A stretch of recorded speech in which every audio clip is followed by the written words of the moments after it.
You might question why we want to buy a DJI Pocket 2 camera in 2024 when there's a much newer 1-inch sensor Pocket 3 available.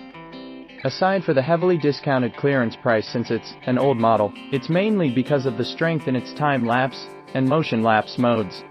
With 8 seconds long exposure shutter capability over the Pocket 3's 1-second exposure, we can control the noise level by lowering shutter speed for longer exposures rather than increasing ISO.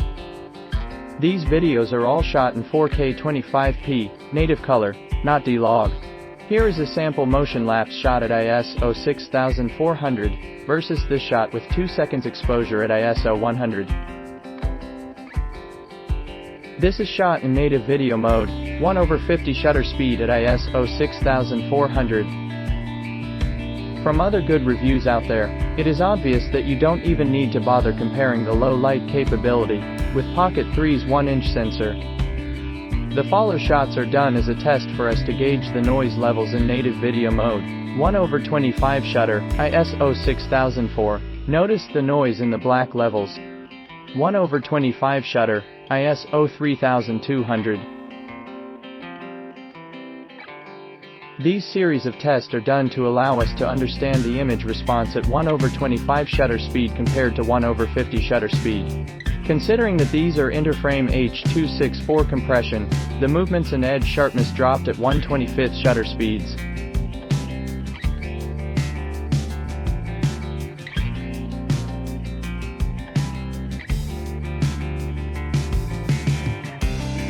In this walking shot, we drop the ISO back down to 1600. Lighting condition is different, but observe the black levels. Let's hope YouTube's compression won't lose too much of the noise details. We are trying to determine what is the highest ISO versus noise level that's acceptable for us.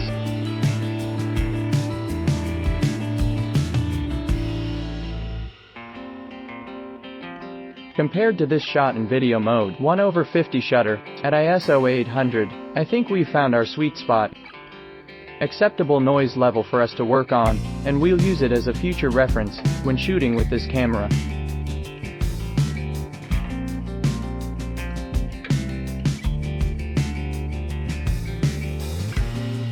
In this series of 6 shots, we test the same pan shot at ISO 1600, 3200 and 6400 at both 1/25 and 1/50 shutter speeds for your comparison. This scene will be too underexposed if we drop to our preferred ISO 800.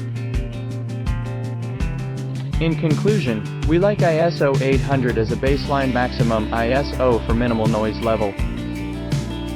If it is a static shot, we don't mind the slight motion blur using 1/25 shutter speed, but ideally we get the best sharpness during movements at 1/50. If we are forced to push to ISO 1600 or even 3200 if shoot situation doesn't permit, we'd be happy to use 1/25 for that extra gain. However, if in any situation that we're forced to use ISO 6400, then we'll definitely consider using time-lapse or motion-lapse mode for the longer exposure. This mode gets the cleanest and best image results out of the camera. Hope this test review is useful enough as a reference to optimize the use of an older generation camera. For us, the use of the DJI Pocket 2 will mainly be as a fun camera for our own web content, or perhaps as a B or even C camera for our broadcast works. Maybe we will consider the Pocket 3 in the near future too. We leave you with the final comparison shot in low light scenarios between motion lapse and video modes.